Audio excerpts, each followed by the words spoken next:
Good morning, everybody. John Swift here. How is everybody's 2016 going? I hope it's going well. As you might have guessed, I got an umbrella on here, and a little bit sleepy this morning. This is the first rainstorm that I can remember having. It was actually supposed to be a thunderstorm last night, actually. But as with my usual non-planning thing, I just impulsively decided to go out and film in the rain. I thought it would be something different because I sort of made a promise to myself that 2016 I would try a lot of different types of videos. Here, if you want to see some of the rain, let's tilt there. You can kind of see the rain out there.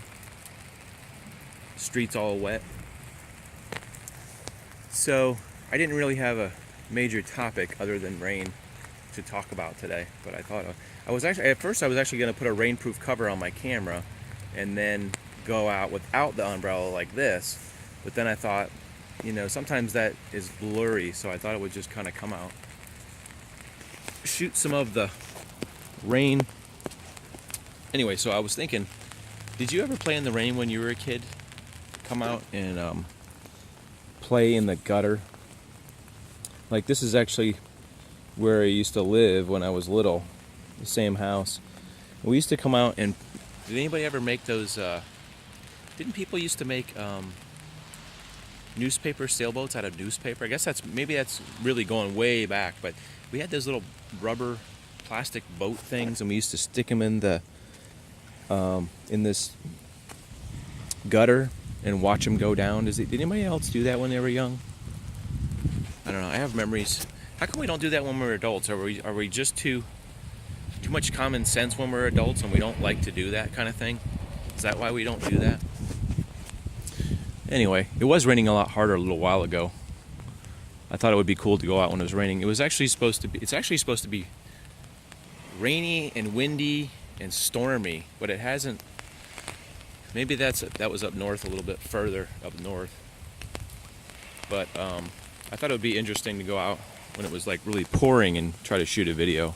But it's not really pouring anymore. It's just kind of, the funny thing about rain is it's hard to get on video. That's what's really strange. The best way to do it is usually to look against it's going to start raining a little harder here. Sometimes if light lights up rain like that, now you can see it kind of with that car coming. That person's staring at me, wondering what I'm doing. Or if you look at a rain against a black background, sometimes you can see the rain. I wonder if you can see it like this. I'm trying to get ran over by a car. Can you see it if you look against the black background? Can you see any rain there? Actually, it's trying to blow my umbrella over. It's starting to get a little windy now. How about over here? Can you see the rain over here? Can I see it? It's funny, video does not. This is hard to do with one hand too, by the way. I usually do it with one hand, but I have another hand to do it, but my other hand is right here holding this umbrella. So I'm just kind of okay. My umbrella. Okay, now we're getting some wind and some rain now.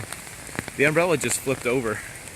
Like you see the person like walking down the street and their umbrella like umbrellas and flips the other way. It's starting to rain a little harder now. Let's get a little reverse. Maybe you can see it better.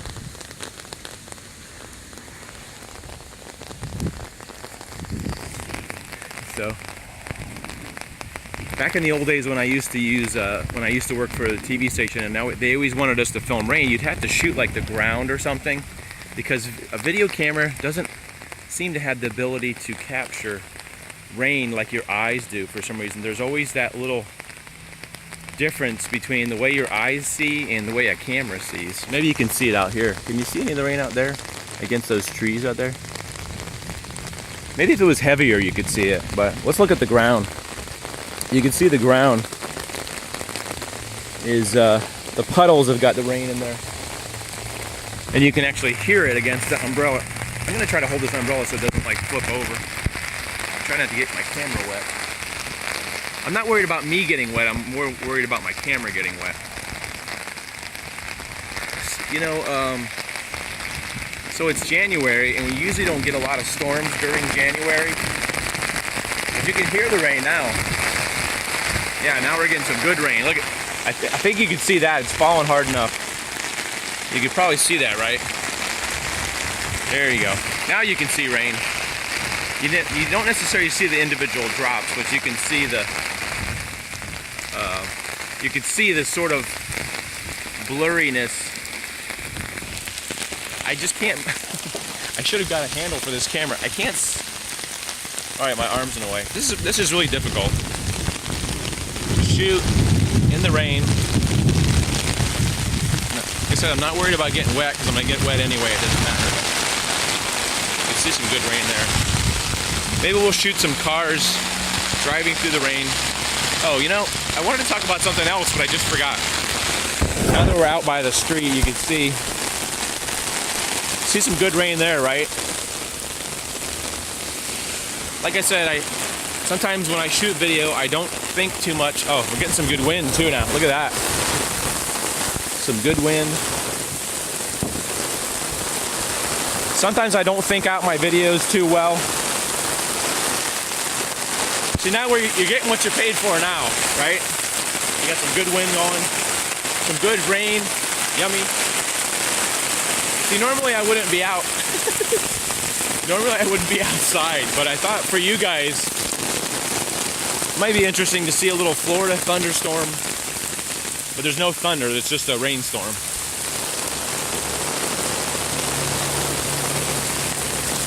There's something, I don't know, there's always something fascinating to me about rain, especially when we haven't had hardly any rain this season. There's something, I don't know. It's like, sometimes you feel like the rain is washing all the dirt away. It's a nice shower for the grass. I keep thinking of cars driving up behind me because I can't see behind me. It's like a nice shower for the ground and the water and the trees to get a nice bath. We haven't had much rain. But look at these ditches. You can tell there's a lot of water because of the ditch here. The drain. See all the leaves down here getting cleaned out. See this? Look, there's a big old thing of leaves right there getting ready to get washed down. Look at that.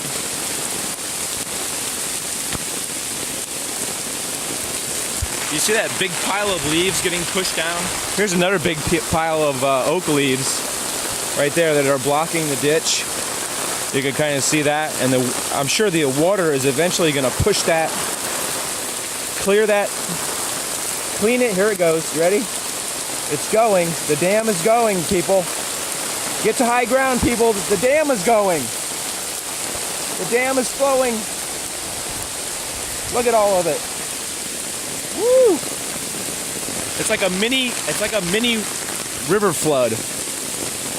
This tree has a lot of leaves, so I guess it's all blocking the.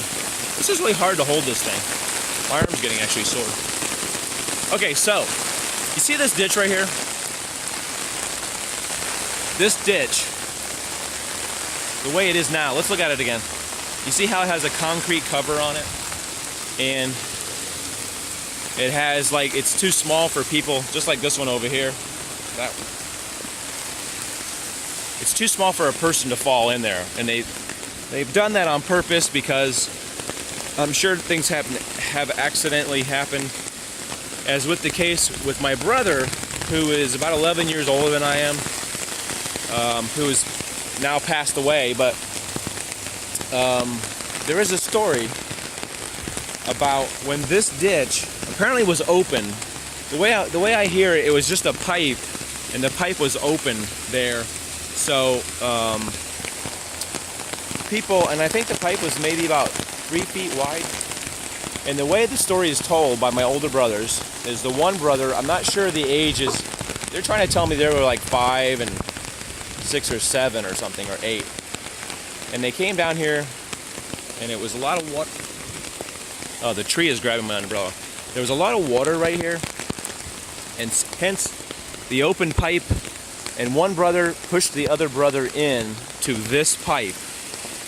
And you can see there's a street over there. You see there's like another street. Well, this is what we call the ditch. The ditch is like a little plot of land between the two streets, between this street and the next street over. And as the story goes, my one brother pushed my other brother. He went into this pipe, actually. And when he saw that happen, my other brother ran home and told my father that Chris disappeared into the pipe. Like I said, I'm not sure the ages. I'm going to go with about 8, because they're about 3 years apart, 2 years apart. About 8 and 5, right? That's 3 years apart. Maybe about 8 and 5, or 6 and 8, or 9 and 12, and 6 and 7. Starting to lighten up a little bit. All right, so this ditch is where the ditch where we used to play football and stuff. It's just kind of a piece of land that the city, I guess, owns, and they maintain this because, and this is where we used to play football. Actually, it was really great football field when we were growing up. So my brother apparently washed into this pipe and was drowning because I heard the pipe was completely full with water. My dad ran down here, and as you know how stories are, every time you hear the story, it was my dad made it down here in 3 seconds. You know, but before that, he made him down. It took 10 seconds for my dad to run from my house, which is about 5 houses down that way toward the end of the street, and rush down here. They noticed the water was going this direction because it seems weird because the water is flowing. See, that's the part I don't understand as well. I guess it could have been flowing the other way because the natural downhill is going. See, I can't use my other hand to motion this way. I'm trying to balance the umbrella. The flow was supposed to be going down actually that way. So I wonder, it makes me wonder if he got lost in that ditch and went the other way. But the way I understood it, it was actually flowing this way, and my dad came over here. But like I'm starting to think now that doesn't make sense because the water's not flowing the right way. So my dad got on the other end of the pipe, and they waited and they waited and waited. And you know, when things like that happen, your adrenaline is pumping and you don't remember the time. It could have been actually, they might have waited about 20 seconds. Who knows? Who knows? This happened, I'm thinking this actually happened in the 1950s or the beginning of the 60s actually. So the end of the story is that my dad saw my brother coming out the other end of the pipe and grabbed him before he went under the street, I guess they say, where the pipes go into the street, and successfully grabbed my brother and gave him CPR, and he came back to life. Crazy, isn't it? I've heard this story told many times, many times, and who knows what the exact truth is, but I do believe that he did go underwater and was unconscious probably for a period of time. You know, who knows how long it takes for water, to carry a person from one side to the other. I don't know. See, this is what I think is more likely, now that I think about it, is he actually fell in this open pipe and went down that way because all the water drains down that way. That's what I'm thinking more likely actually happened, is they waited down there where the pipe, like I said, it was open. It wasn't a closed, it wasn't just a little space. It was an open pipe. And grabbed my brother, and I think they said they slapped him on the back, or they grabbed him and hung him upside down so all the water came out of his lungs. And maybe my dad blew into his mouth. And as far as I know, they all went home and lived happily ever after, as far as I can tell. I didn't hear anything about going to the hospital or anything. I guess he was breathing okay and he was talking okay, and I guess they let it go at that, because back in the old days, a lot of people didn't have insurance and it was expensive to go to the emergency room. So it's pretty cool, pretty sad, but good ending to that tale. My shoes are getting really wet now. Like I said, I thought it would be kind of cool to go out and remember. See, this ditch is completely different than the other one. And what is that that's sitting out front of this person's house? That weird box thing. Oh, it looks like a tank. See, this ditch is completely different. Why, I don't know. But it runs into like a grating to catch all the leaves so all the leaves don't get stuck. Maybe we'll walk over here just for the heck of it. There's actually still an open sewer pipe over here, so you can get an idea of what it was, what I assume it was back in the old days before they had those little covers that covered the ditch. We'll walk over here. This is like a railroad track area. I guess owned by the county or something. I'm not sure, but I think this pipe might be a little bit bigger. You see how big this pipe is? It's huge. It's a huge pipe that all the drainage from a couple streets over comes all the way over to here through this giant pipe. But you actually look at this. If you look, you can actually see through that pipe over there. I don't know if we're gonna be able to see. My phone's getting wet now. This pipe is so much smaller than that pipe. Look at that pipe. And then look at this pipe. That pipe looks like about a 4-foot pipe, I would say, maybe 5 foot. And then this pipe, careful I don't fall in. This pipe actually looks like about a 3-foot pipe. It's weird. And it actually goes under the railroad tracks and into another ditch, the way they've got this water system. You know, in the summer months, we do have a lot of water over the railroad tracks. So I thought this would be just... Okay, be careful of that mud right there, this mud. I almost fell into the ditch. Look at this guy. So you can see all the water coming down here.